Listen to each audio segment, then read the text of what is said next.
Hi, everybody. I just want to remind everyone to stay muted and have your real name displayed. I think that's pretty much everyone. Also, we want to see your fabulous faces. So if you feel comfortable doing so, please turn on your cameras, only if you feel comfortable doing so. I'm Stephanie, your host with M.O.R.E, Mount Lebanon Organization for Racial Equality. We have a packed program for tonight. I want to welcome everyone to our very first event. We are very, very happy that you were able to join us. Can everyone hear me? Good? Okay, wonderful. I want to say a special thank you to Katie, the Citizens Alliance for Diversity, Equity, and Inclusion, Sunny Hill Unitarian Universalist Church, and St. Paul's Episcopal Church for helping us to advertise our event. Also a special welcome to members of the Justice Committee of South Hills, United Against Hate, and One Hood Media, who are also with us tonight. It takes all of us united, so we are very grateful and thankful for your efforts in social justice. I want to go ahead and introduce our main guest for this evening. I think maybe we still are waiting for one. But no, he's here. He's here. Okay, wonderful. Okay, wonderful. Okay, so we have Representative Jordan Harris, who has served the 186th Legislative District for PA since 2012. He is also the Democratic Minority Whip, which is the second highest ranking position in leadership. Representative Harris is only the second African American to serve as a Democratic Minority Whip. So we thank Representative Harris for joining us this evening. Next, we have Representative Dan Miller. Representative Miller is well known to most of us in attendance here tonight. He has served as the rep for the 42nd Legislative District since 2013. He was elected chair of the Allegheny County House Democratic Delegation in 2019 and has served on numerous committees during his tenure. He resides in Mount Lebanon with his family and is very active in the community. So we're happy to have you here, Representative Miller. And we have our moderator for this evening is Elaine Frantz. Ms. Frantz is the chair of M.O.R.E's Justice Reform Committee. She's also a professor of history at Kent State University. She has worked on many projects and articles relating to history and social justice. And currently she is writing the book documenting the history of law enforcement in Pittsburgh. So I'm looking forward to that, Elaine. Thanks for moderating tonight, and I will turn it over to you. Excellent. Thank you so much, Stephanie.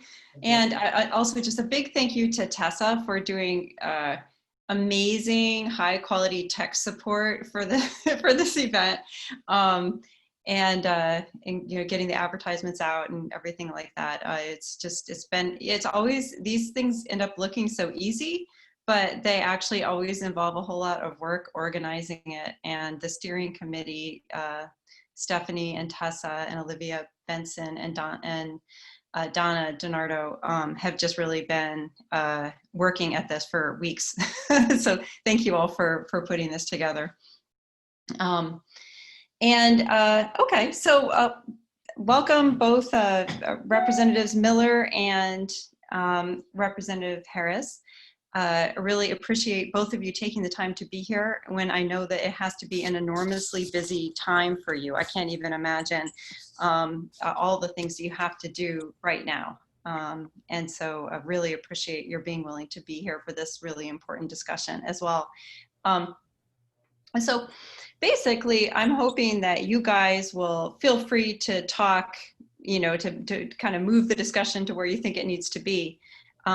But basically, I think all of us here have a set of questions that that we're really interested in thinking about. We've sent you some of those questions ahead, and then members of Shua have sent a couple of other questions to that we'll be adding on to that. And then when we finish with those questions, we'll open up the floor for questions that people can ask either by just jumping in and by writing something into the chat, or by we're going to be taking questions also from the just from people who are present here. So we'll get to that as well. So thank you both for being here. And I guess I wanted to just ask first, and you know that we sent around a little information sheet that I put together on what seemed to me to be the most important recent piece of legislation related to policing and racial justice in this recent year. But I probably missed some things, and everybody may not be familiar with what was on there. So I was just wondering if both of you could kind of weigh in on, kind of give us a sense of the terrain of what the legislature has been doing this year to try to address the issues of policing and racial justice. Dan, you want to go ahead? Mr. Whip, I'll defer to you if you like. Well, first, let me thank you all for having us here tonight. Thanks to my colleague, Dan Miller, for having me in his district virtually with you all.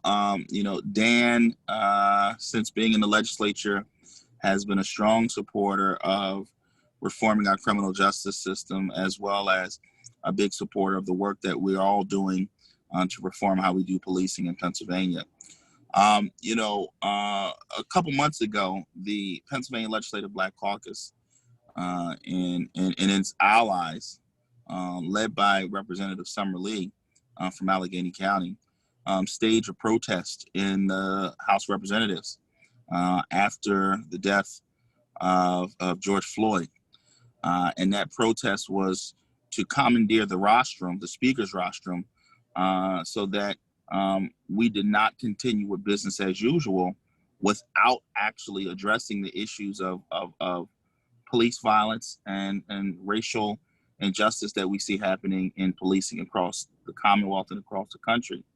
Now, in these kind of conversations, it's always, cliche, I guess, to say that, we know that all police aren't bad. I mean, but that doesn't need to be said anymore, because it's a known fact. No one is making that assertion. But what we are saying is that we know that there's examples in Pennsylvania and examples all over the country where policing has not boded well for Black and brown people. So what we've been able to accomplish legislatively thus far is two pieces of legislation, was 4 bills that were folded into 2. One is Representative Chris Rabb's bill on creating a police misconduct database, which is now law. When a police officer applies to work at a new police department, that department will be required to search the database. And if there are any things that come up in that database around that police officer's misconduct in previous departments, it will alert the hiring police department. Now, that department can decide to still hire that officer, but they will have to fill out a document that explains why they're hiring an officer who they know have a history with regards to police misconduct. That was one piece of legislation. The second piece, which is Representative Jason Dawkins and Dan Williams, requires that when police officers are involved in use of force, that they use of deadly force, that they have to be removed from the street until they can pass a psychological evaluation. Understanding that many of our police officers see a lot of horrendous things on a daily basis.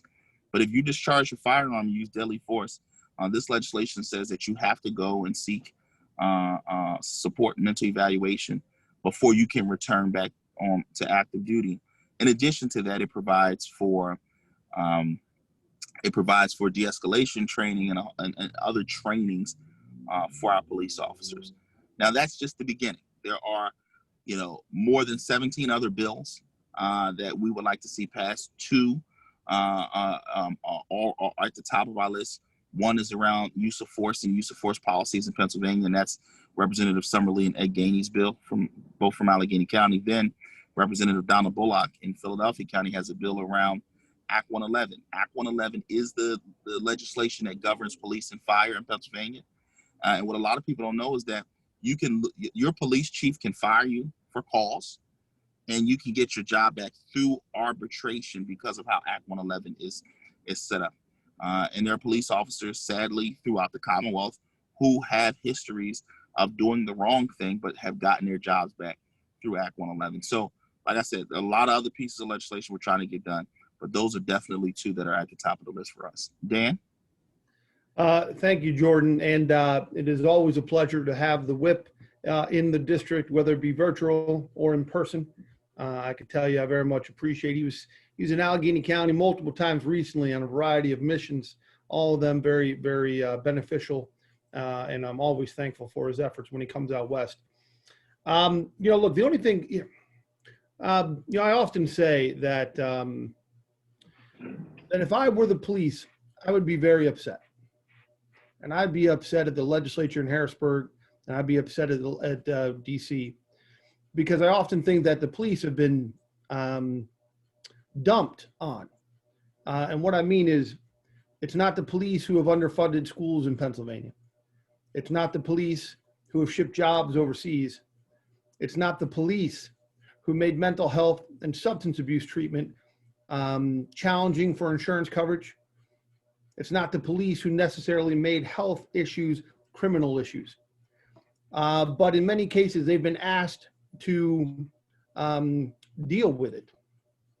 And there's a lot there. The legislature has not, I think, given them a mission and the tools necessary for them to be successful in a large scale way. Combine that with historically unanswered for failures that extend beyond policing, but to the country's original sin. And you mix all of that together with a legislative priority done by the majority that does not provide finances into certain measures, and you have a recipe for disaster, especially for those few officers who are in the wrong line of work. I don't believe that is a large number. I believe it to be a few. That being the case, we have to demand more. And trying to find that balance has been challenging. Your question was, what has been done in the legislature? And to be honest with you, up until the public started to care about it a little bit more with the murder of George Floyd, nothing was being done. Nothing was being done. Jordan and I were talking to each other. That's what we were doing, okay? Because the majority had no intention of advancing these bills. Now, we're thankful that they did, and we're thankful that they have made some efforts. Jordan helped bring together a meeting with the speaker. I'm thankful for Jordan. I'm thankful for the speaker for that time.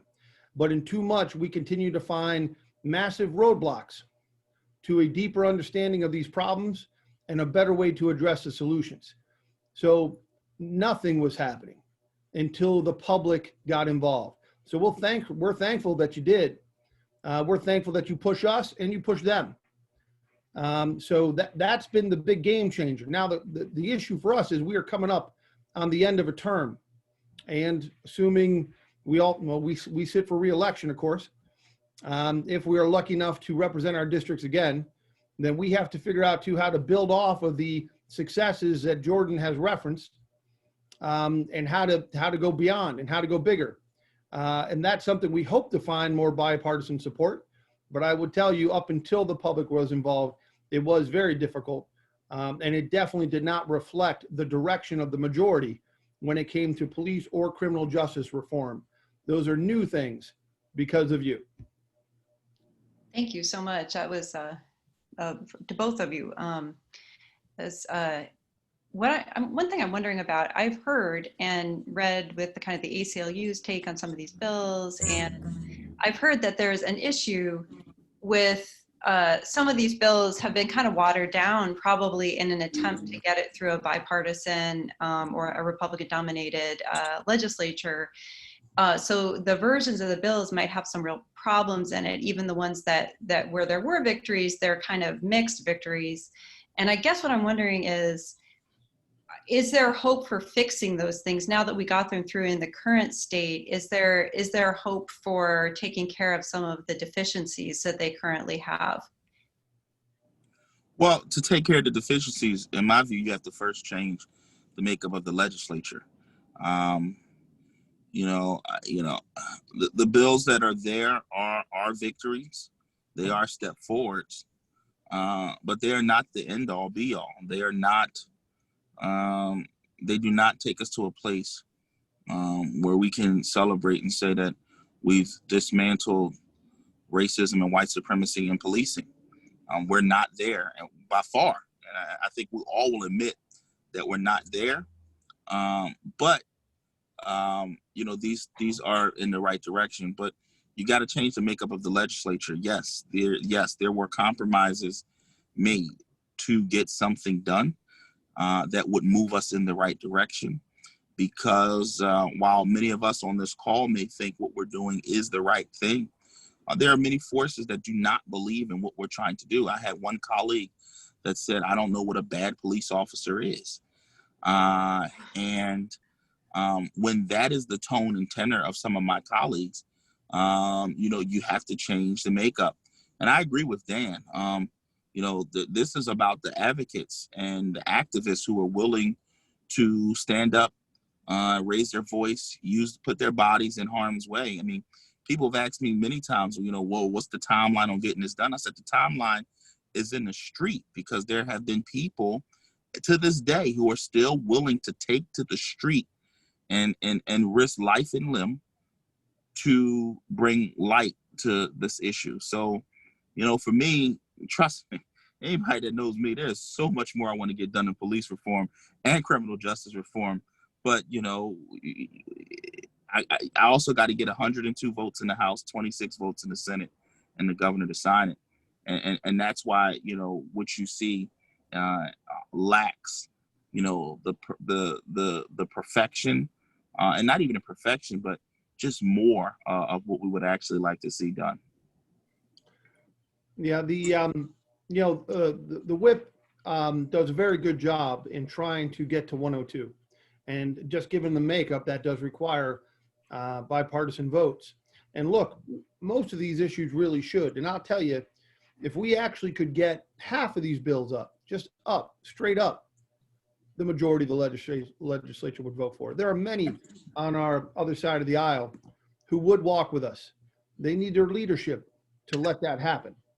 And that is part of the challenge. And yes, there are some who disagree with aspects. Not every bill we write is perfect.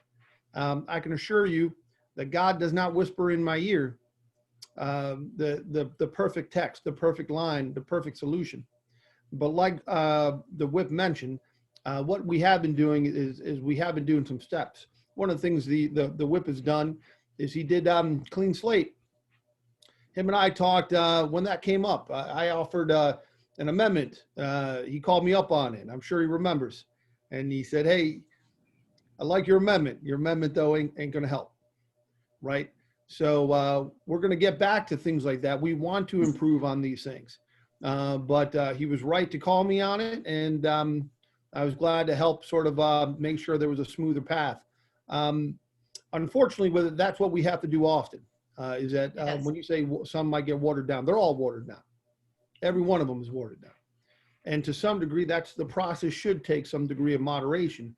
But the challenge for us is that the needs are great and the time has been too long for people to see progress on these issues.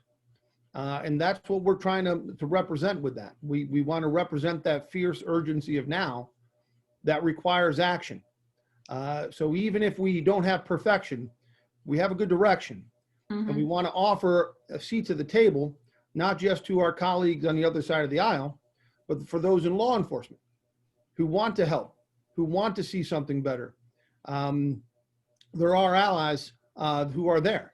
They may not always be in the best positions of their leadership, but there are allies who are there. And that's what we need to try and do is as we continue to push for action, we have to continue to extend those seats at the table that will, I think, help us get to a better solution. Excellent. Yeah, let's imagine, let's just dream, and I think it's going to happen. Let's say we flip both houses. Let's say we do it. And we're looking at a Democratic governor, House and Senate. in the state. What would be the top priorities that you guys would, you must have already planned this out. You must have a wish list. What kinds of things are on that wish list?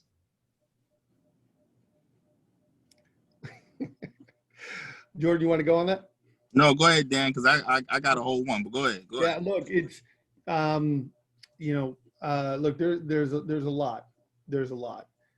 There's no doubt. And first, just so everybody understands, how decisions work is that the majority party decides where bills go to be assigned to committee. The majority party decides what bills get brought up in committee.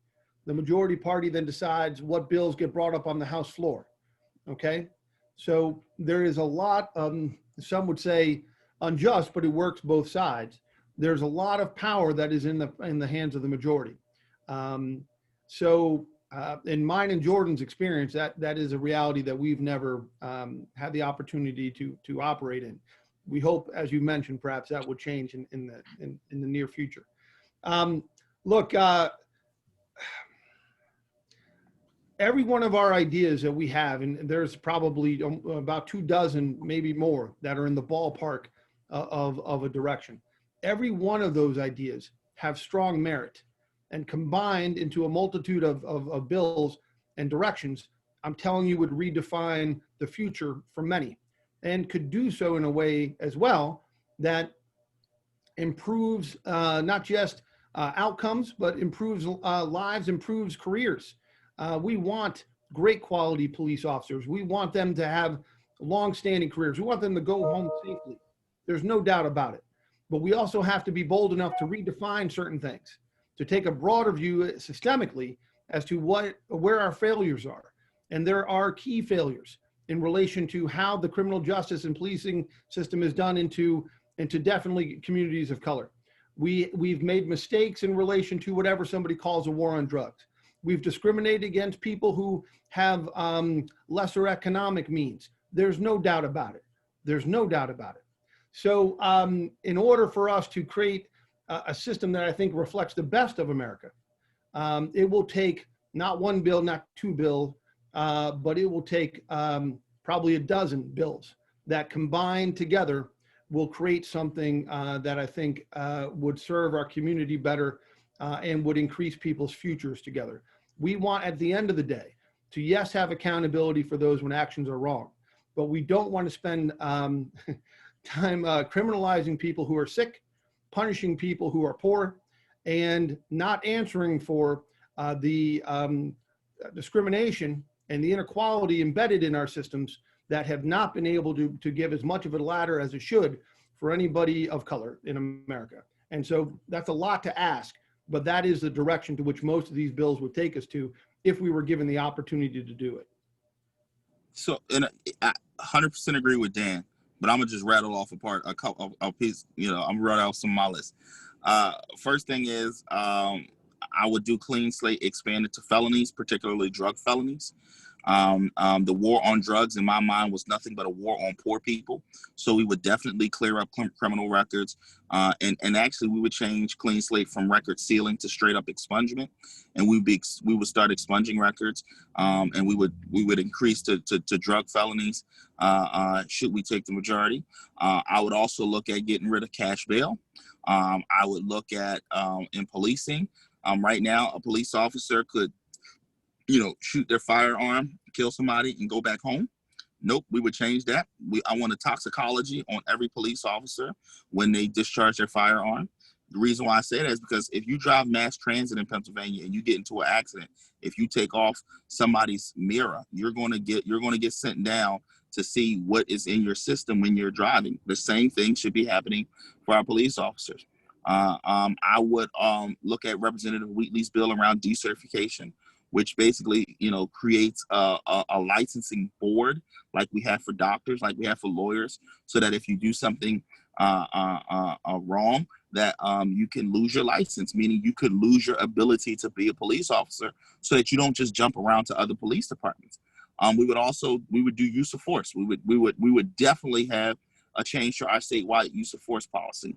We would change Act 111. We would broaden the base of arbitrators that could be used. We would split the cost of arbitration between municipalities and the organized labor group, and we will remove discipline from being arbitrated and leave that into the hands of a neutral arbitrator, being a judge in a court of common pleas. We would legalize adult use cannabis, and we would clear up the criminal records of everybody who was put in prison for selling cannabis. We would create an opportunity for licensing for brothers and sisters who were locked up in the system for marijuana who now want to get into business. I could legitimately go on and on about what we would do to fix the criminal justice system and fix policing in Pennsylvania if we had the majority in the vote to do so. And look, there's a lot there, and that also must include real in-depth understanding of how our criminal charges are structured. Okay, because that's also a major part of the issue. Don't forget that when I was born, the crimes code was like this. That crimes code is like this now, okay? And what happens in Harrisburg is that, God forbid, every time something horrible happens, a legislator who represents that area runs into the Judiciary Committee with a bill to increase penalties, increase felony across the board. We get to the point to which there is no misdemeanor anymore, that the right to trial no longer exists in this Commonwealth. You'd almost get to the point where you'd have to be a madman to go to trial, to risk it. And that's all too often what is the design. So on the criminal side of it as well, we have to get back, and this is where I would hope that we might even find some friends on the other side. We have to get back to understanding what rights are embedded in our Bill of Rights in particular, and how much we actually care about having a right to trial. And what does that mean? Don't forget, we're still the only state in the country that does not fund its public defender's office. Every office that we have in this state is paid for by the county. The only way the state will give a county any money for the representation of the indigent is if we go to kill you. So if you get a death penalty case, the state will give about $500,000 to your defense. And that's it. And by the way, in many, that ain't it anyhow. So look, there's a lot of problems that we have, not just what are in the police reform question, and I know Jordan went even beyond that, but also into the criminal justice side of it solely. What do we want our criminal justice system to do? Right now, it is a race to penalization. It is a path that just eliminates rights that are in our Constitution. And I often say to you that some people, and I admit I'm biased as a former public defender, some people kind of forget. Public defenders are really a check on the authority of the government. That before you come up and that you toss somebody into prison for however long you're going to do it, you have a burden. The government has a burden to make. All right. The public defender's offices are integral to the heart of our system, and they should be supported in that way, no matter what county you're in, so that you have a chance for full representation, no matter where you are in Pennsylvania. Can I ask just on that specifically, and maybe more broadly as well, when you talk about we could do better with our public defender's office, and with a lot of different ways we've structured criminal justice in the state, are there states who seem to be doing a better job that we kind of look to and say, well, why can't we restructure ours so that it would resemble more this other state? Do we look for models? And if so, what are those models? So the ACLU often comes up to arguments along this line. They wrote something called like a report called, I think it was more justice, less crime, maybe might have been, or something like that. And or less laws, I think, or something. And they try to, we do get some assistance from some of those groups that try to bring together best practices. So I can't tell you specifically, probably depend, for at least from my knowledge, a little bit more on the specific type of issue. But there does seem to be movement in both what are traditionally Democratic states and traditionally Republican states. There are Republican traditional sort of think tanks or groups that are out there that are talking about these issues. And so I think there's more attention to them than ever before. The odd thing about Pennsylvania is that doesn't seem to matter. So in Pennsylvania, let's not forget that we have a chairman of the Judiciary Committee who less than a year ago said he never heard of mass incarceration before and said that he doesn't see color. those type of statements make it very difficult to think that we're going to have a very forward-looking conversation in relation to criminal justice.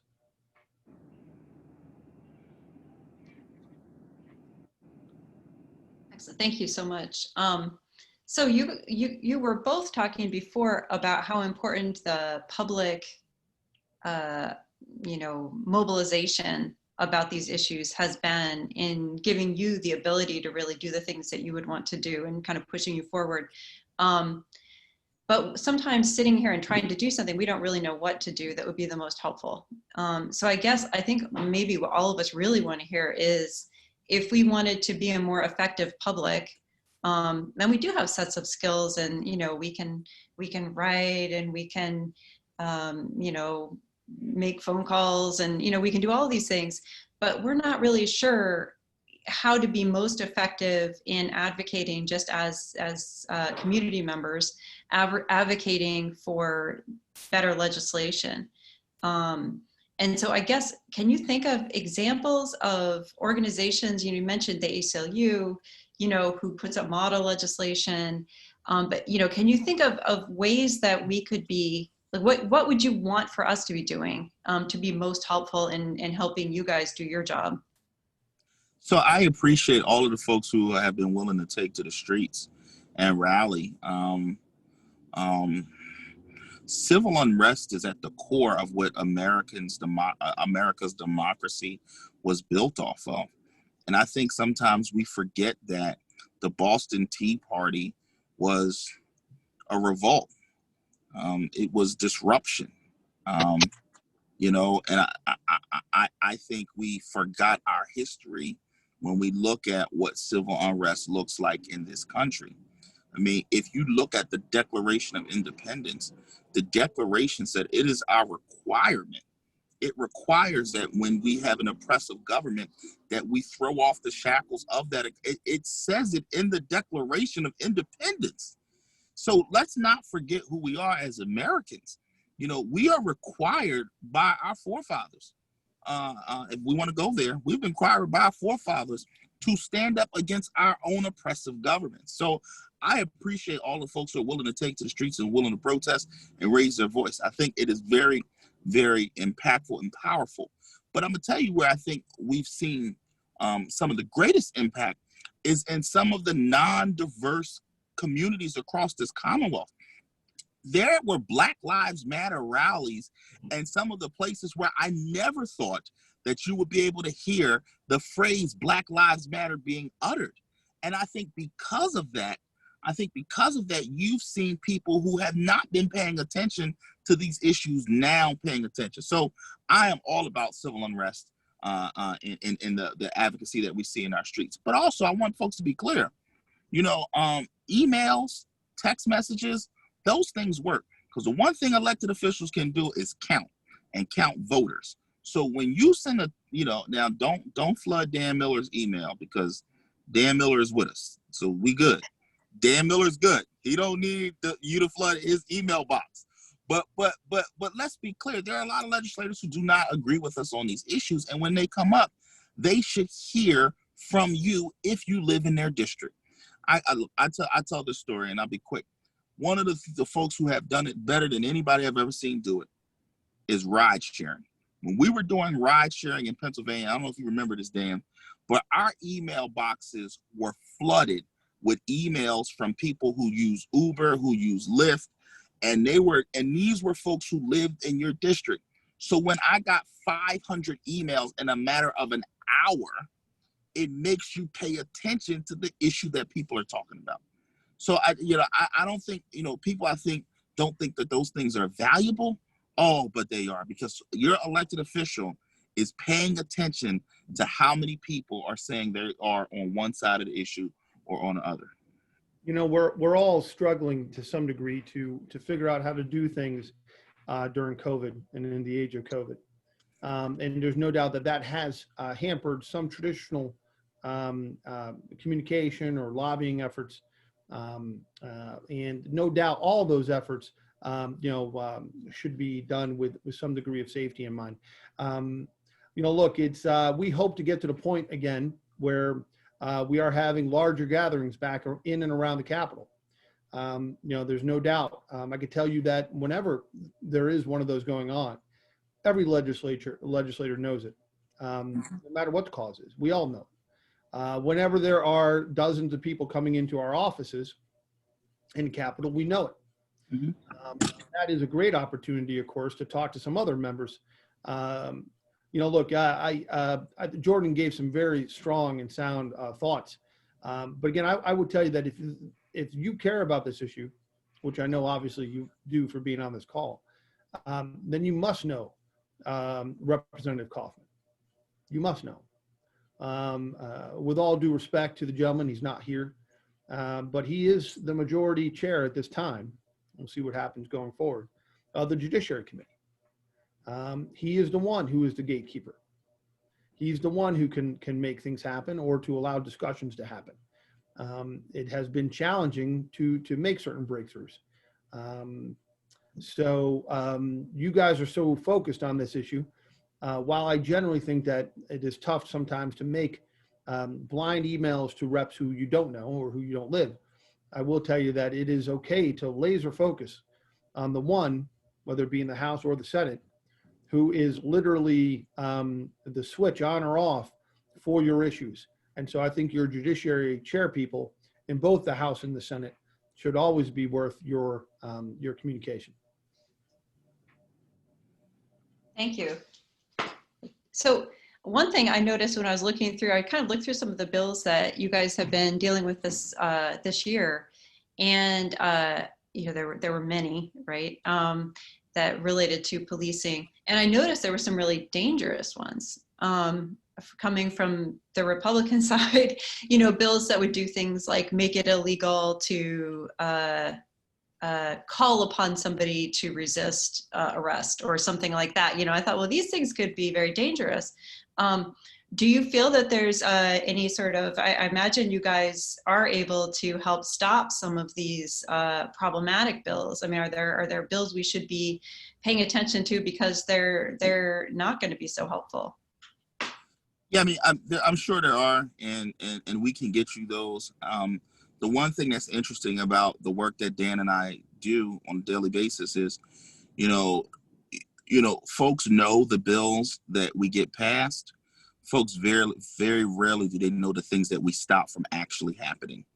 And a lot of times there are a lot of bad ideas and bad things that come to the floor of the House of Representatives that through maneuvers and through political pressure and through negotiation, we stop these bad things from happening. But yeah, I mean, there's a whole lot of bad ideas out there. And a lot of times they're reactionary. They're not data driven. It's an anecdotal situation that happened in, Representative X, Y, and Z's backyard. And because it happened in their district, they wake up the next day and they have their folks draft, bad idea number 1, 2, 5, 4 and introduce it. And if they're in the majority, it can get a committee hearing. Right? It can grow legs from the bad idea bag. And a lot of times, a lot of what we do is fighting to make sure that those bad ideas don't become reality. I guarantee you that every time that there is something that we can, almost every time that we can champion, there is a cost. There's a cost in that. We had a bill not too long ago that had to do with outlawing, saying that a person in custody cannot consent to any sort of sexual relations with an officer. Embedded in that was Dan, I need you to pause and say that again, because it's literally the most absurd thing that I've ever heard. I need you to repeat that so the folks get it. Right, and so. Again, what Jordan's emphasizing there, of course, is, again, it was a bill to prohibit, to strengthen what I guess needed to be said or needed to be strengthened, that a person in custody cannot consent to sexual relations with a police officer.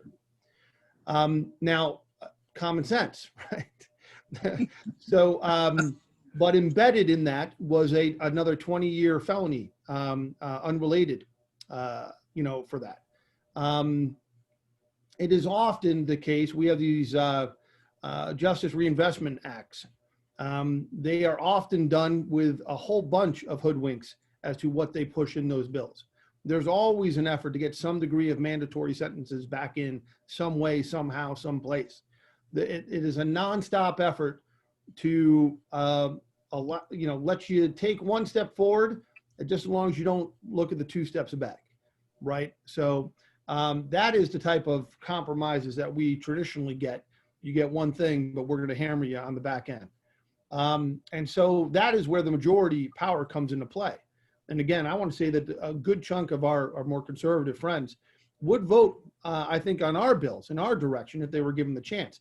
That's not the goal. That's not the goal of the majority leadership. That's not what their intent is. So we definitely struggle to fight. I've been on the Judiciary Committee, I think at least 6 years. There's been nonstop struggles to stop bad idea bills and to stop them from taking a good idea and sneaking in those 2 back doors that come into play. So it doesn't stop. I do think, by the way, Elaine, you mentioned a bill. If I saw something in the Senate just came up regarding felonizing somebody. Oh yeah, creating another felony for if a person runs from police and then the police like trip and twist an ankle or something. And don't get me wrong, there's another part of that case that is based off of something horrible. Again, like Jordan said, most of these things there are these bad things that come up to play. But instead of recognizing that, they take these broad changes in place, shove as much of a felony down there with this tough on crime approach. And by the way, some of our friends like to put out there that they quote and they throw back rhetoric from Bill Clinton, for example, back on us. And look, there's no doubt that some of those quotes are largely accurate that I hear and I see. I would just remind them that that was 25 years ago. Right. Right. So we have, I think we have a better and deeper understanding. It does concern me, though, how many people are stuck in a 90s mentality as to how they should be addressing criminal justice and police to some degree, but definitely criminal justice. A 90s broken mentality that ruined lives and bring us nowhere.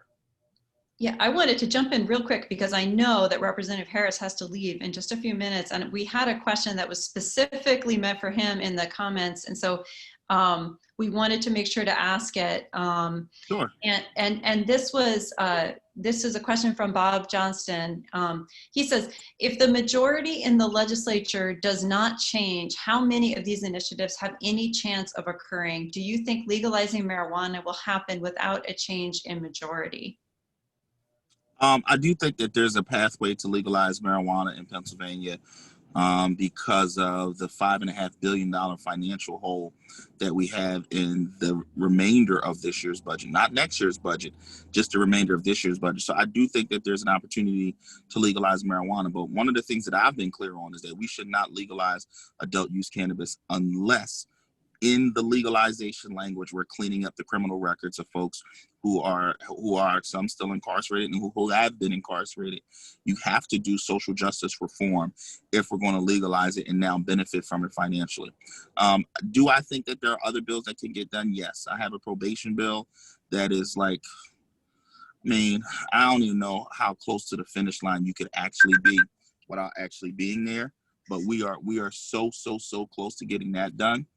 And there are other pieces of legislation that I think use of force can get done without us being in the majority. I don't necessarily know if it'll be everything, and maybe that's the best answer. There are a lot of things that can get done. It might not be everything we want, but I do think that there are things that we can get to the finish line.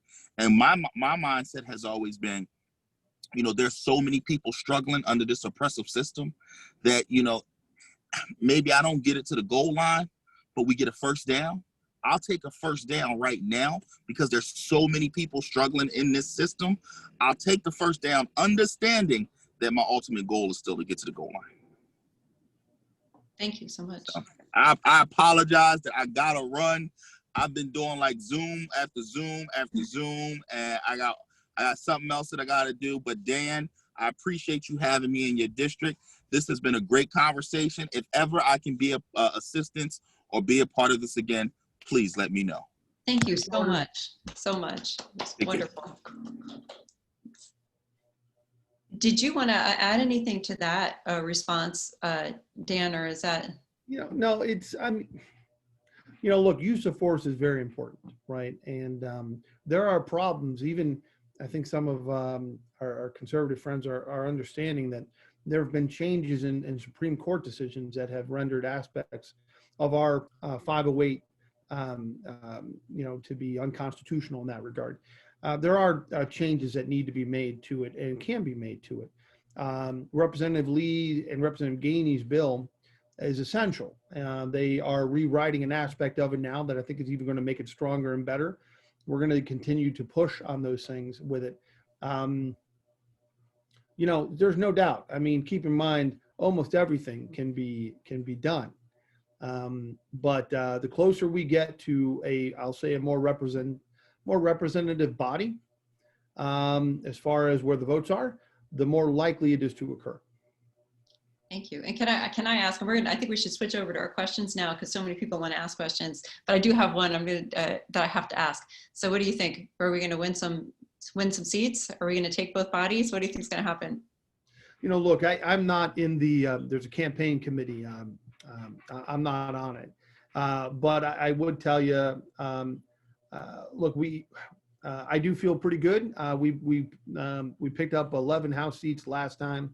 And I think we're going to do pretty well too on November 3rd.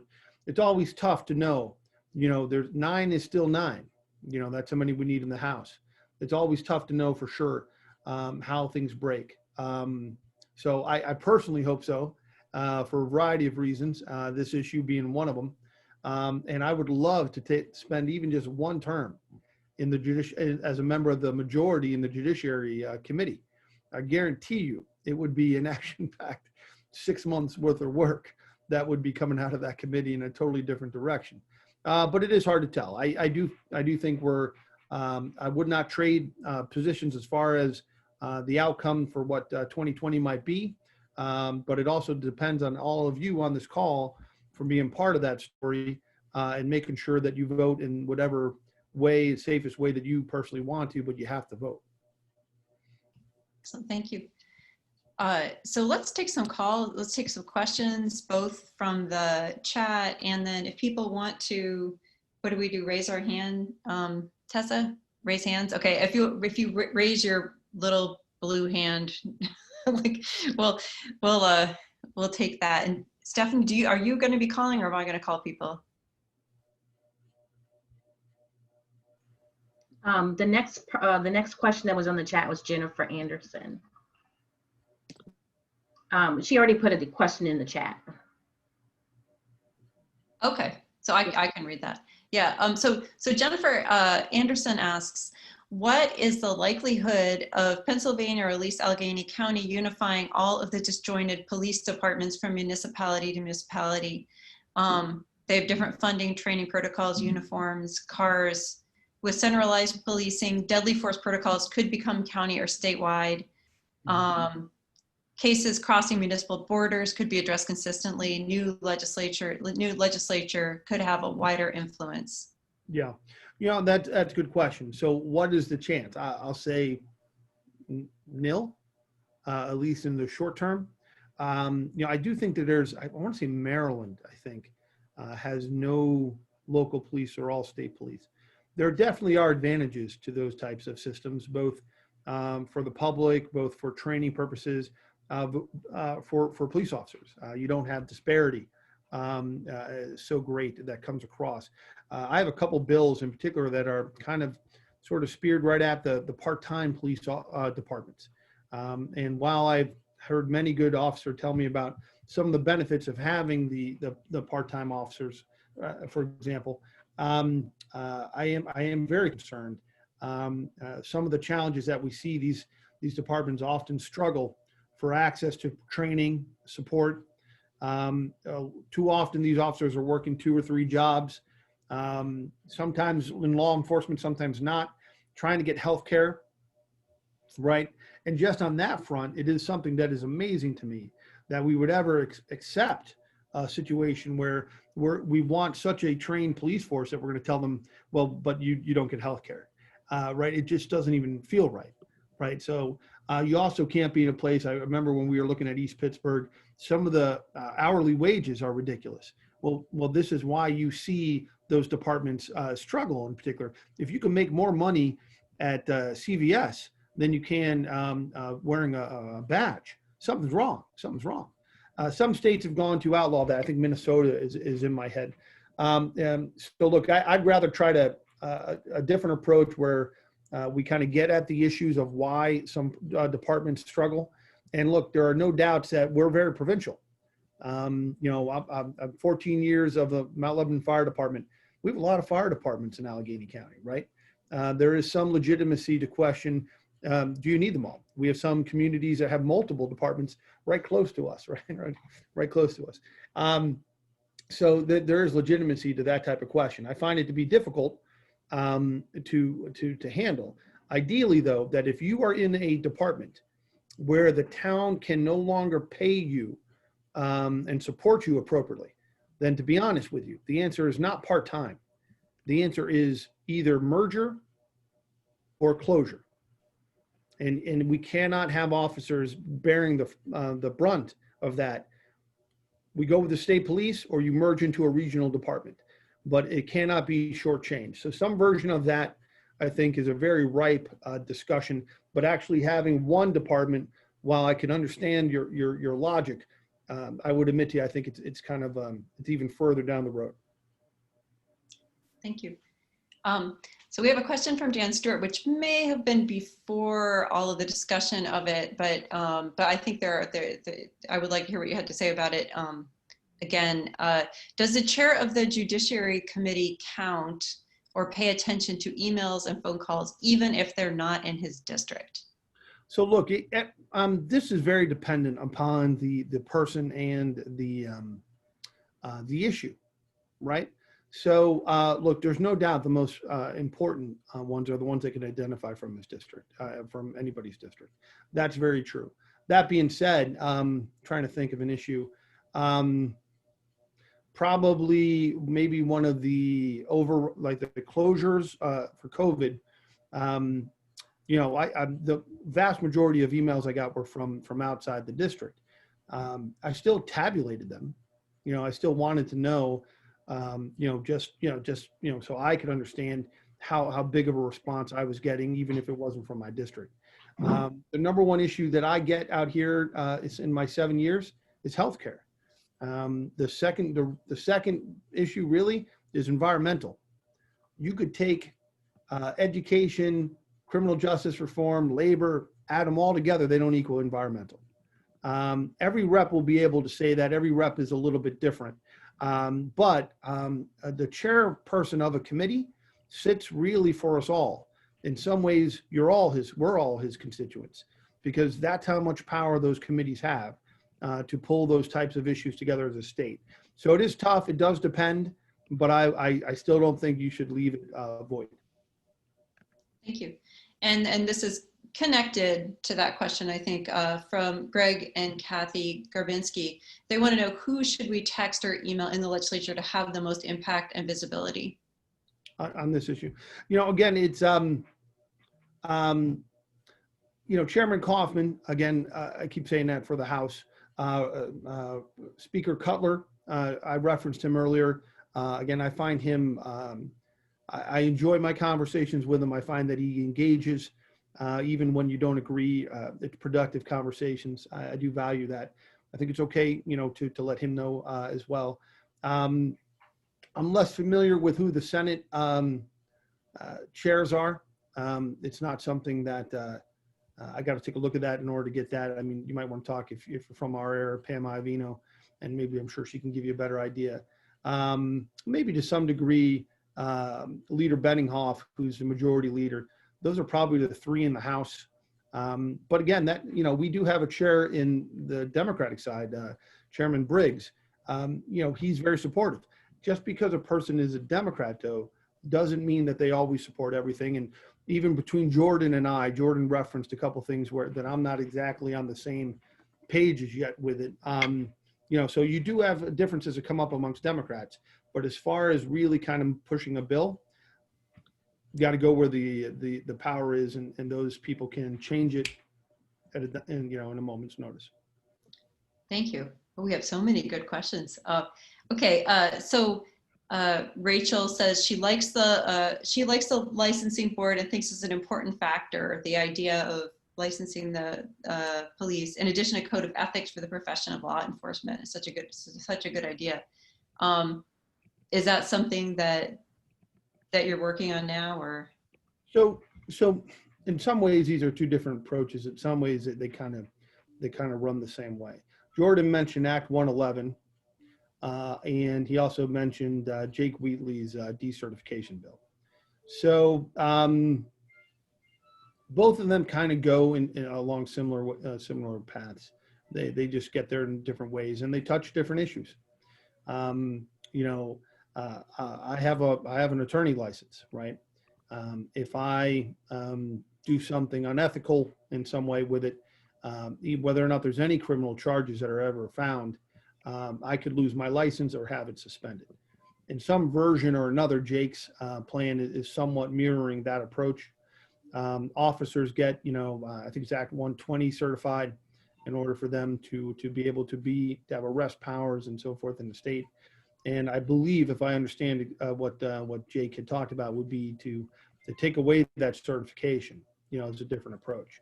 So both of those are not small issues. Act 111, as Jordan had mentioned, is something that covers, for example, both law enforcement and the fire department. So there are rights, bargaining rights that are put in there that I think are, have been hard fought for both unions to talk about. One of the things that I often consider is, I think some people make broad positions. They say, well, unions should never represent somebody on discipline matters or something like that. And I'm not so sure about that. Don't forget, the majority of discipline that will come into play, they are not the sort of use of force or civil rights types of questions that come up. They are much more whether or not an officer filled out their paperwork in time, whether they were late, whether they accounted for everything appropriately. That's the majority of discipline. On those matters, really, none of us, as far as I know, are that concerned regarding how the police department is handling that. Instead, what comes up is the Floyd situation, where you had, I think, if I remember, that officer had something like 17 types of violations that were found. Now, I don't know. Maybe a bunch of them were small. Maybe a bunch of them were serious. Part of me says that in those questions where you're talking about the difference between Act 111 and decert, there comes a point, I wonder, if in reality, the question really is whether or not you do something that doesn't entitle you to arbitration at all. And so when people get mixed up and they say, well, I want to be sure the arbitration panel represents this or that. My point to you is that I don't really get lost in the weeds on the issue of whether or not somebody turned in their paperwork appropriately. And so part of me says tier the discipline questions, tier 1, tier 2, tier 3. And let's assume tier 3 in this regard would be the most severe. Give me a situation where you have an officer who cannot figure out how to do use of force appropriately. Give me a situation where you have an officer who's racist in how they conduct their job. The question to me is whether you want to give them a different arbitration panel or another, to me, is kind of missing the mark. At some point, it's irrelevant. You can't do the job. So the arbitration to me should just be cut. And look, that's not a small thing. It's not it's not something I have written down somewhere with it. But my point about it is that an officer who doesn't know when to use of force risks not only the public safety, but undermines all the good work that is done by the majority of officers or the majority of departments, and strikes at the very core of why so many people lose faith in the system. So bad officers, to use a term, damage not just the lives that they run into, but the system itself. And so I am less interested in making sure that they have a different arbitration panel. I'm more interested in just saying to them that it's time for them to find a new career. Thank you. I had a question. Elaine, I'm sorry to interrupt. Rochelle Adjei has to go, but she wanted to chat with us briefly about balloting, voting, Pam Iovino. So if we can just bear with us, Representative Miller, and we will hear from Rochelle briefly, and then we will get back to the Q&A. Rochelle is a field organizer with Back to Blue PA Dems. Go ahead, Rochelle.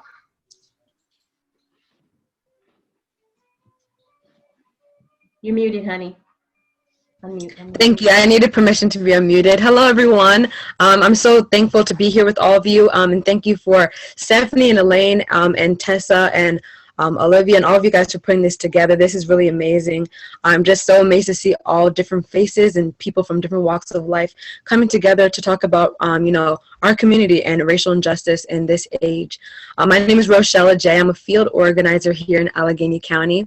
I'm working with the Back to Blue PA team and all the Pennsylvania Democrats this year. And today I just wanted to stress with you guys the urgency and a lot of things of what Representative Harris said is taking accountability. We need allies, we need people who do not look like us to fight for us, because that's how all of our issues become all of our issues, because Black people are dying, and this is a real thing that is happening, and there are racist police officers out there, so we need to call these people out. We need to call the racist people in our lives out so that we can work on uncovering these wounds in our society and passing real legislation. And so today, the day is over, so we're officially 20 days from the election. And our duty is to make sure that all of the people who share our values and the people who care about us and our lives get into office. A lot of the Democrats who are running this year, they're compassionate, they care for us, and they have a plan. They have a plan to create real change. And, racial injustice and police reform is not something that's going to be done in a year, not something that's going to be done in a couple months, or not even 5 years. This is something we cannot put a timeline on, but it's something that we can all be working towards. And so our first goal and priority I would tax all of you guys with is making sure that we all get to action this year. We need people calling, we need people sending text messages, we need people knocking on doors right now in these last 20 days. We need people helping us in the voter lines, making sure that people have the things that they need. We need you guys to sign up to get the work done. We need your help because a big step is in electing people who care about us and people who understand that despite what I look like and despite what she looks like, this is an issue for everybody. This racism and police injustice is not just for Black people, it's not just for young people or old people, it's for everybody in our community, because we are not an I. And so we need to remember that, and I would love for all of you guys to sign up and take action in these last 20 days.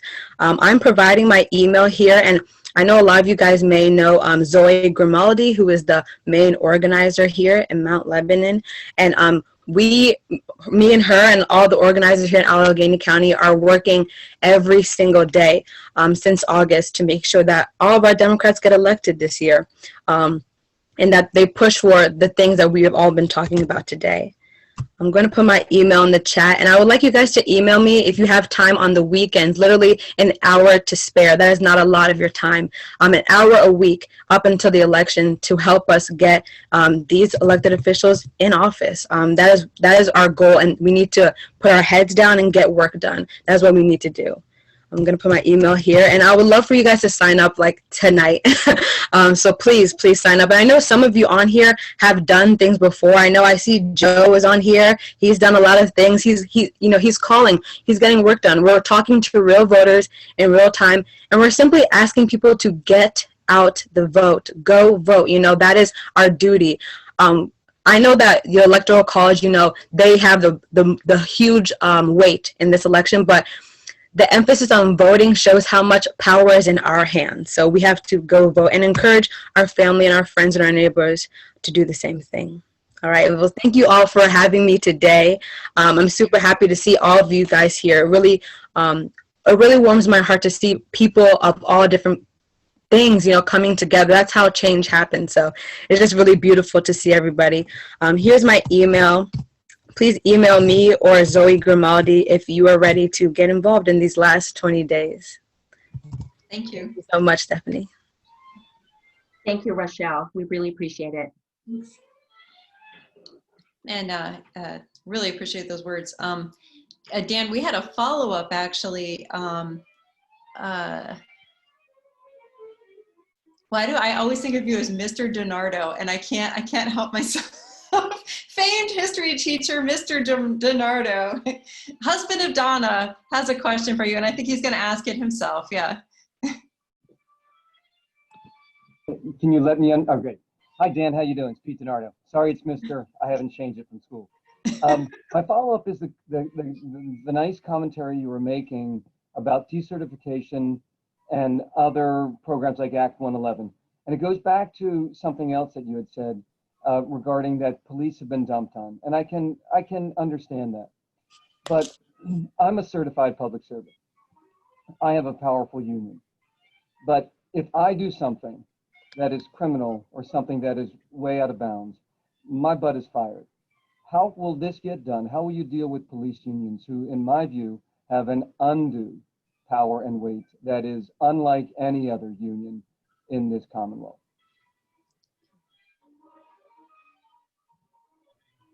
Okay. Yeah.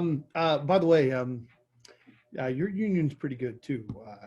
I bump into them quite a bit. Look, obviously, the Act 111 could sweep in larger changes. There's no doubt. Act 111 gets to, just so everybody's clear, it's at, I don't know the time period with it, but at one point, of course, if you were in public sector, you weren't going to have a union. Your firefighter, your police officers, your teachers, correction officers, you weren't going to have a union. All right. So that was something that was, and Pete may be able to help us more with the history of it, but it was something that had to be fought for, bargained for. And what some will tell you is that they gave up their right to strike over certain changes that treats them a little bit differently than other unions, right? So in public safety, that's very much the case. They don't have the same rights as other unions do. That being said, they clearly have relied on an arbitration system in a greater degree. And as Pete mentioned, there's no doubt that while there may be some strong unions, the FOP, which kind of functions differently than most unions, they don't operate the same way. They are good at representing their members. And so it's kind of like those debates where somebody says, well, I'm a law and order type of candidate. And I always tell them, I'm like, well, but you got to go a little deeper than that, right? Because, Stalin was pretty good at law and order. It just, he didn't have any justice, right? So you got to figure out what you're really talking about. And so in an arbitration system or changes to Act 111, again, as somebody like myself who comes, I'm out of the Steelworkers Union. The first union I was ever a member of was NEA in Connecticut when I was a high school teacher, nowhere near as good as Pete. Look, those bargaining rights mean something. Those rights to represent people. I mean, let's not forget that in some cases with it too, those rights to represent people in disciplinary proceedings were partially because those people were being discriminated against by their supervisors. So that you would have a supervisor who would sit there and be like, well, I'm going to get rid of this person one way or the other, and I'm going to rig it in any way I can to get that person to quit, right? So there were other issues that came up that kind of led us to where we are. The challenge, like most of what we have now, is how do we take today's rules or limitations of them and apply them to different sort of viewpoints and issues that have long been ignored or not addressed. And when we find roadblocks, you're going to have challenges that come up. So much like, people sometimes come up to me and they ask me why certain people vote against their economic rights, or why in order for the difference between some form of protest and some form of rioting, and however people's terminology comes up with that. And I say to them, I go, well, look, you just got to understand too, desperation at times leads to dangerous things. It could be a vote, it could be an action, but if you continue to raise your voice seeking change, and it is constantly, year after year, generation after generation ignored, then you have to expect some type of reaction that comes up into play. So Act 111 will be there. It will be something, Pete, that I think is further along than the DCERT bill.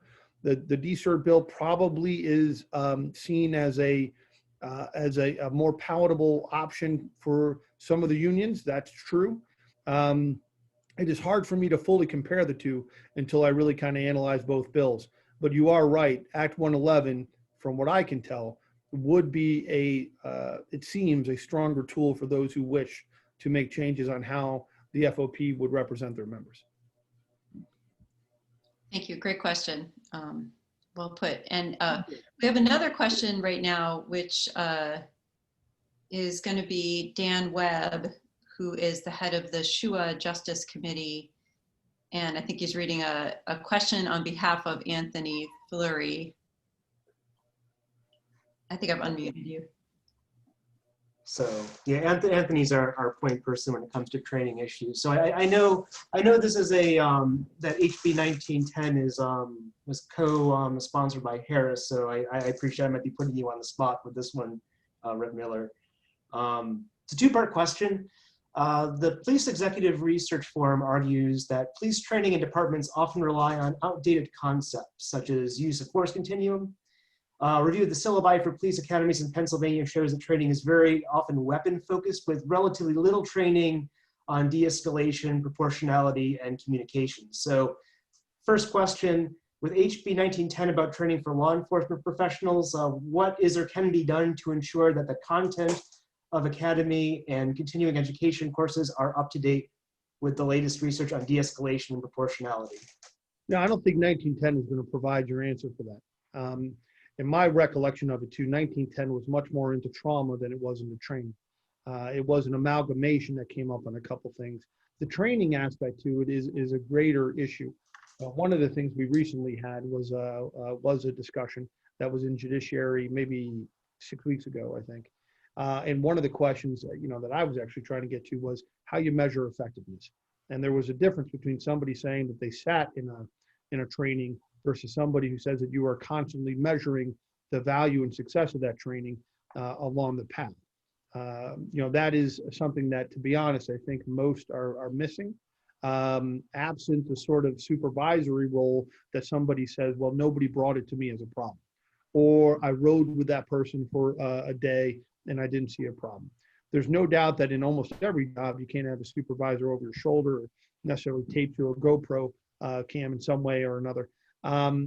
But there is movement for a growing set of questions on how you measure the effectiveness of all police training in particular. So I haven't seen the answer to that question as yet. I do not believe it will be embedded in 1910. I believe it is something that will still need to be addressed. Okay. Now I have a question from Elena Smith. She says, I have been seeing many divides, especially among young people, about whether our police need more money in training or should be defunded. How can we bridge the divide between these competing demands? Look, I will admit to you, I get sometimes confused on terms, depending on who's talking to me at the time. So I do ask for context when somebody asks me a question on certain things. One of the challenges that we have, let me focus on for a second, mental health, right? So as a public defender, about 85% of my clients over 6 years of time were either mental health, substance abuse, or dual. Okay. So 85% of my clients fit that criteria. In the Allegheny County Jail today is the #1 mental health facility that we have in Allegheny County. Okay, that still goes on today. 40 years ago, when we were closing state mental health hospitals, they were closed with the idea that we would be creating an easy to access community support system, a network that would be easy for people to stay at home, receive the supports that they would need, and go on to live a fruitful life. To a large degree, that was never constructed. You have to fund it in order for it to happen. And so my belief is that instead what we have seen is the failures of our policies with stigma has combined to create an environment where too many people who somewhat sick people, and I reference that for a moment, sick, end up going into the criminal justice system and somewhere else. And what I mean is this: last time I was in the Allegheny County Jail, I asked the warden there, what is something that his men and women need in order to do the job better and in order to go home safely? And he said to me, stop sending me your sick people. I can't do anything for them. So look, we clearly have a problem. Again, it's sort of the intersection that we've created in between criminal justice and mental health and substance use or public health issues. So we've created that largely, I think, because of ignorance, sometimes because of poor intent, sometimes because of maybe some malicious thought by a few. But either way, we've created this nexus. And everybody who's caught up in that suffers, more so than not. Yes, I've been there in courtrooms. I've heard somebody say, well, the only thing I can do to this person and to make sure that they don't kill themselves is to keep them in jail. The only way I can help this person to be sure they don't overdose is to throw them back in jail. You know, and that is a horrendous decision that for people to make. And I'm sure there's a lot of, I don't even want to cast aspersions on judicial intent. Some of them legally perhaps wrong, but many of well intent. Look, if we don't have a system to which that can properly support people, you're going to have some of these challenges come into play, especially with an antiquated view of our criminal justice system. So those two things come into play. My only point being is that as we talk, or people talk about things like whatever they mean by defund, however you know, I know there's a variety of terms by it, is that you have to fund the services necessary before you reallocate anything else, in my opinion. And that still is a challenge because in Harrisburg, they're not looking to fund anything. So what you're saying is increase funds for wraparound services, and perhaps once that is done, it would be appropriate to defund, but not until then. You know, again, I would need to clearly understand more exactly where somebody was trying to go when somebody says defund. But look, it's my point about it is that I've been on calls. I've been on calls that come into play with people who are suffering in different health crises. And I've been there and I've seen the challenges it takes to get somebody help. While certain officers in particular have done a great job in expanding their knowledge of things in the mental health arena or autism or anything else, others struggle, especially in those departments where they don't have those supports, let alone a community that does. So it's a broader discussion for me, one to which I would also need to have a better clarity on how somebody would envision certain things working. But obviously, we do, in my opinion, it is no surprise that we have a funding problem for social services. It very much is at the heart of the last 40 years of delivery. Thank you. We have a question from Jan Stewart. Is there any way to know who might be close to supporting police reforms and might be attentive to an email urging action? And I think, you know, just in general, how can we keep more updated on what's going on now? When is the moment we want to send the email? Because I think a lot of us don't even really know when something important and that we really care about is up for discussion. And so, you know, could we have more communication from you or from, you know, somebody who's more familiar with what's going on in the legislature about when we can be helpful and how we can be helpful? You know, there are a couple groups that I think do a pretty good job. Again, we mentioned the ACLU is one. There's Families Against Mandatory Minimums. There's Reform. There are a couple of those groups that are active in Harrisburg, and they try to send out notices of certain things. Some of them know things before we do. So they're operating in a bicameral scenario, people in both the House and the Senate. And so sometimes some of the information I get is coming from those groups, either through following their social media or an email blast. So first I would say is don't struggle to reinvent the wheel. Go off the groups I mentioned, and there might be a couple more that are in that path. I do come across them in Harrisburg. They are active in this arena. The second thing too about, look, there's always questions about whether or not the legislators are maybe giving everything we possibly can. I find that difficult to balance with what with the variety of issues that people have or want to talk about. When I send an email, which I hope you all maybe sign up for my emails at some point, but when I send an email, I can see. Thank you, Joe. I can see I can see how many people open it. Okay, so I get to see. I could go deeper, but I at least get to see the percentage of who opens what emails. So my emails at best, on average, they'll probably go between 20 and 30%, depending on the topic, okay, which may be standard, may not be standard. But my point is that I do try to look. There are times when I write emails out there and somebody says you write too many in 10 days, so I'm out. They don't want 3 in 10 days or something like that, right? So it is difficult at times to balance that thing out. I would say the best thing to do is to follow social media. That way you're, I guess, more opting in, and you're getting like maybe more of a link directly to certain things. I try to do a better, decent job at that. But if you follow sort of the Ed Gainey's, the Summer Lees as well, get sort of a broader range of people who have interest. Todd Stevens on the Republican side. I don't agree with Todd often, but he does comment on these issues. He's a DA.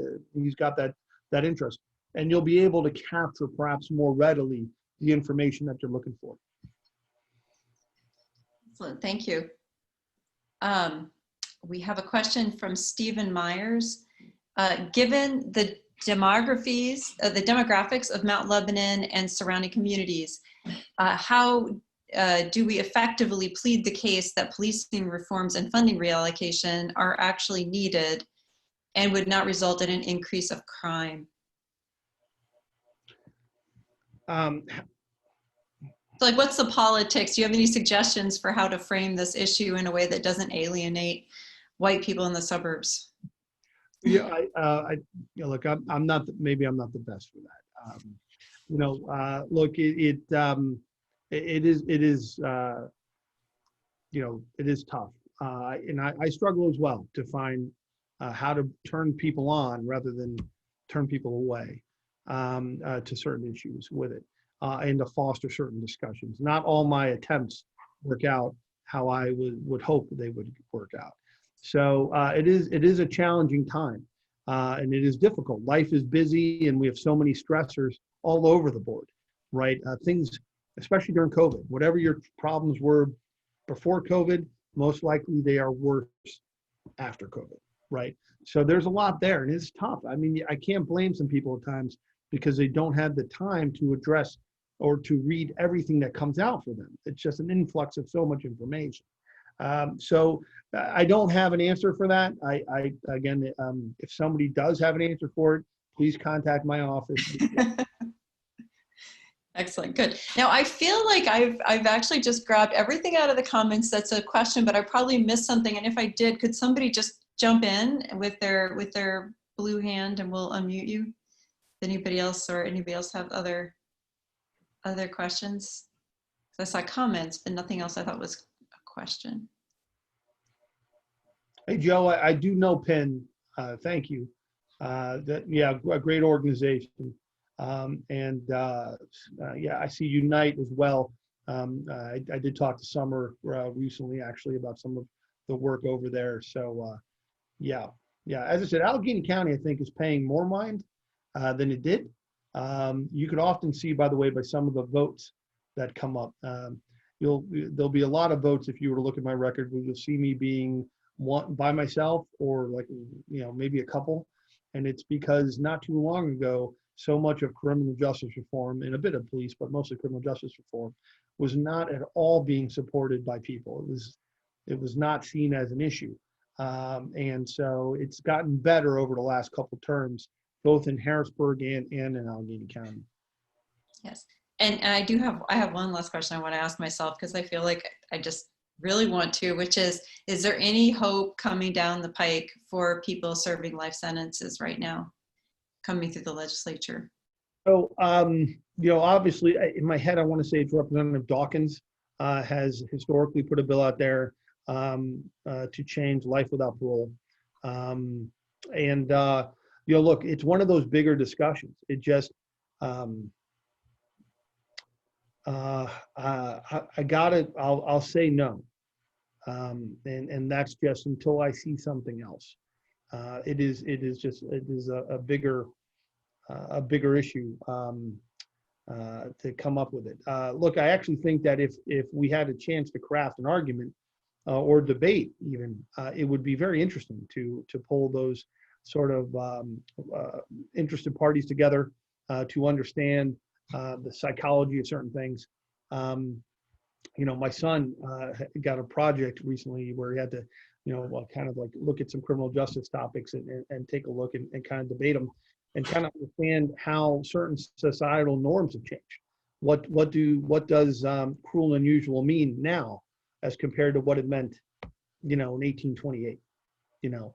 So there are changes that come across a bit over time. There are, again, better understandings of things that come up, better understandings of psychology that come along with things for it. And then again, you just got to get to the idea too. I mean, I'm gonna say this as a former public defender, the amount of people who really are trying to be criminals, like that's their goal, it's small. And the amount of people who are really trying to hurt people in the process is even smaller. The best way I think to help with those issues is to help them get a job. And if most people, if they can find work that would give them a living wage and give them that sense of pride and dignity, most of these issues would never come up. You combine that with destigmatizing mental health and making greater access to treatment for substance abuse, turning more into public health issues rather than criminal court for your solutions, then I think we can make a big difference. There will still always be, unfortunately, those people who don't fit those categories, and we do need a system that comes into place. But the system reflects us. You know, what do we want it to be? You know, and like I said before, what is law and order without justice? You know, so those are big, meaningful questions that I'm sure smarter lawyers than myself have spent time to debate and to write about. But it is something that I would hope that Harrisburg would spend time deliberating on, much more than the foolishness that often occupies at least the Judiciary Committee. Thank you. And I promised that was the last question, but I lied because we have one more that just came in from Rachel, which is, she says, earlier talking about the legalization of marijuana, what do you think is the likelihood of legalization passing if we take the exonerating part off versus if we keep it on? Okay. You know, look, it's interesting. You know, most of my time has been spent on decriminalization. Okay, so I've tend historically to have been wrapped up in that discussion. To some degree, I'll be honest, I don't get excited about the argument that we need money, therefore do this. That equation alone, I could justify many things. So I think that the understanding or the examination of this question is deeper. And again, unfortunately, not the strong suit of the House in relation to how it deliberates. My guess is that if it does come up, it'll be because somebody's going to win some argument about the budget. So you need money, much more than whether it's right or wrong. Much more whether than you have the right age. Which, by the way, I do understand that there is some discussion from the medical community as to whether or not they should have an age limit. Somebody was telling me 25 is when your brain stops developing. So I'm not entirely sure. That would be something to consider. So I saw a statement by Leader Bettinghoff, I think it was today, where he said that the Republicans are not interested in this. He did not say it was because of exonerating records. To be honest with you, I think that that would not be what holds them up.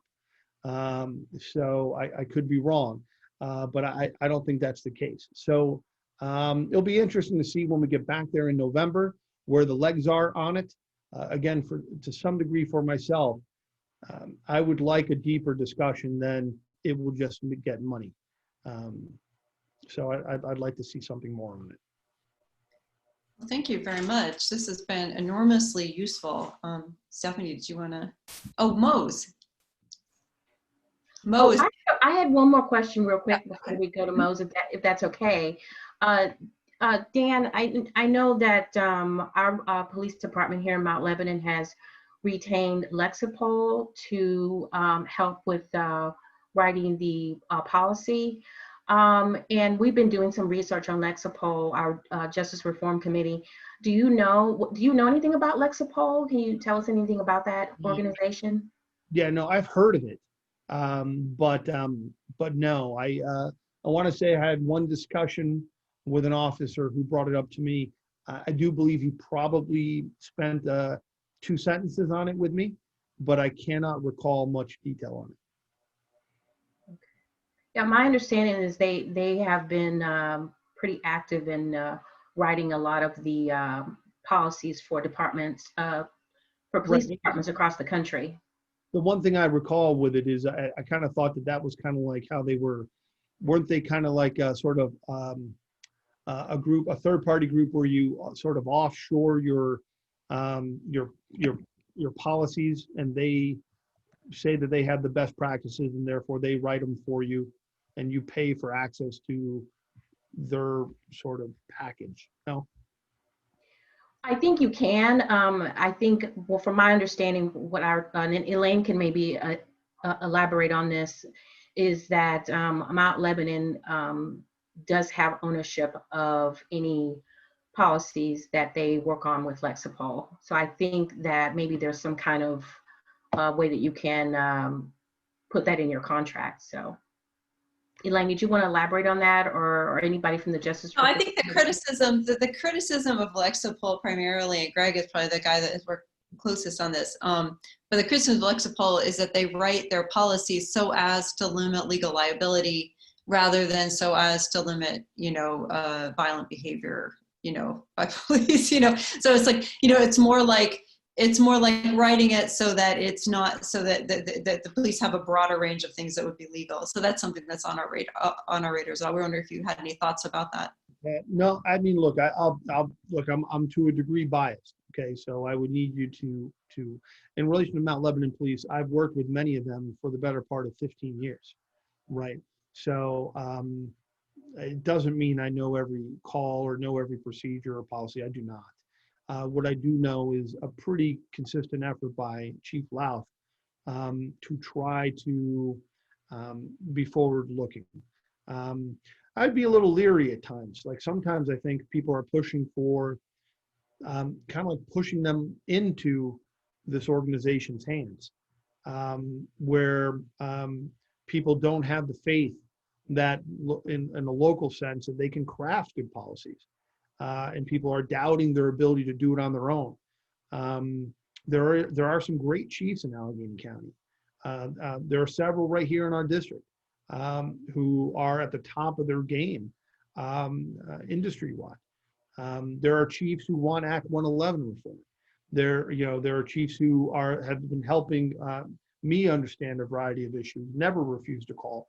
So I would be a little leery. I think that part of what comes up with it is that they feel that the pressure from the outside is such a degree to which people are like, no, you can't write your own thing.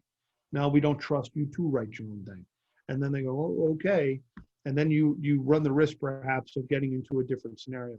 To me, the best, I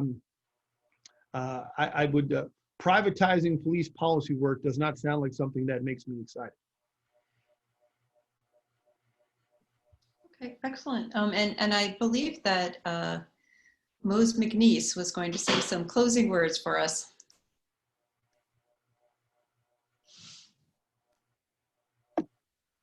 Okay, I think they chose me because I'm probably an elder statesman or something on this committee, and hopefully have a brighter, or at least an upbeat outlook. I guess I have just a couple thoughts about the way I look at some of this. Transparency is one, and allies is another. We tend to act better if someone's looking at us. I don't care what line of work we're doing.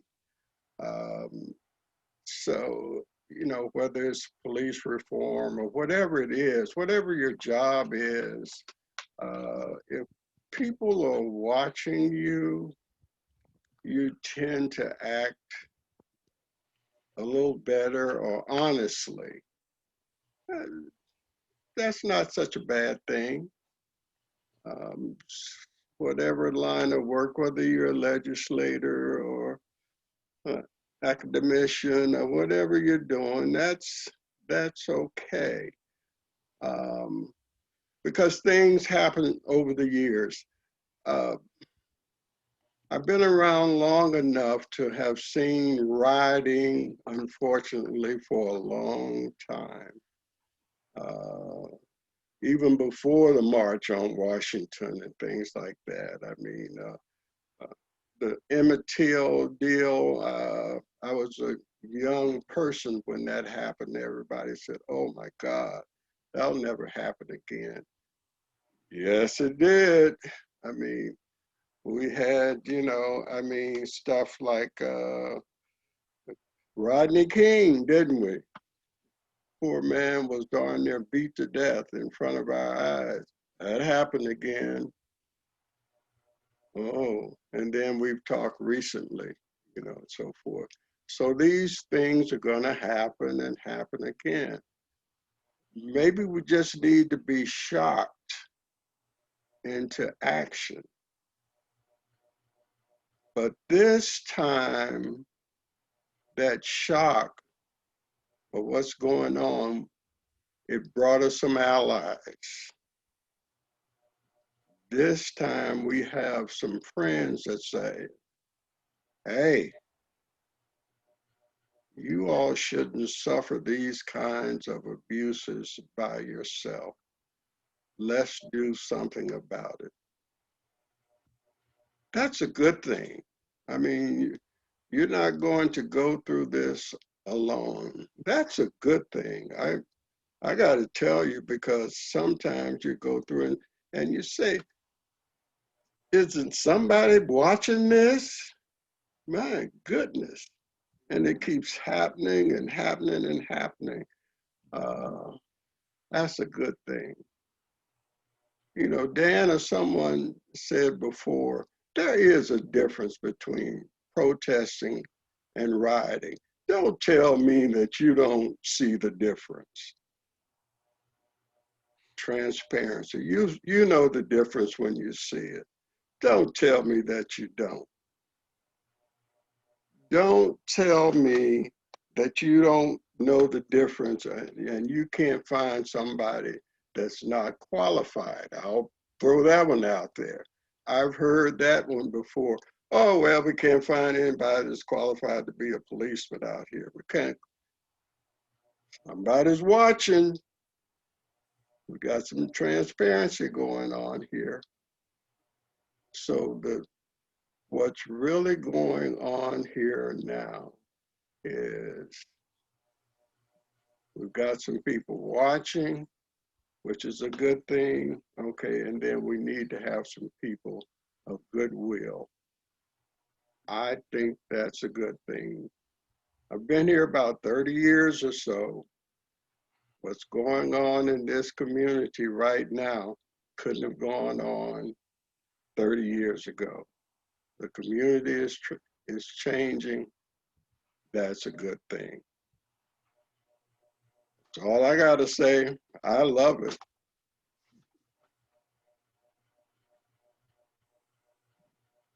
Back to you, Stephanie. and Elaine. Thank you very much, Mose, and thanks everyone for attending our very first event. And we are always in awe of how passionate and knowledgeable our people are. And you make us all proud and happy. I don't know what the hell I'm saying, but anyway, I'm gonna. Elaine, did you have anything else you wanted to say? But I just wanted to say thanks to everyone. Thank you. And thanks to Tessa for getting all of our tech together. Thanks, everyone. Have a wonderful evening. Bye-bye. Hey, don't forget, go vote. Don't forget to vote. And also on next Tuesday, October the 20th at 7 p.m., we will be having our Education Committee kickoff meeting. So please join us. All right. And please vote. I got that. That's what I was supposed to say. Okay. That's okay. All right. All right. Thanks, Dan. Thanks so much, Dan. We appreciate it. Bye, y'all. Bye-bye.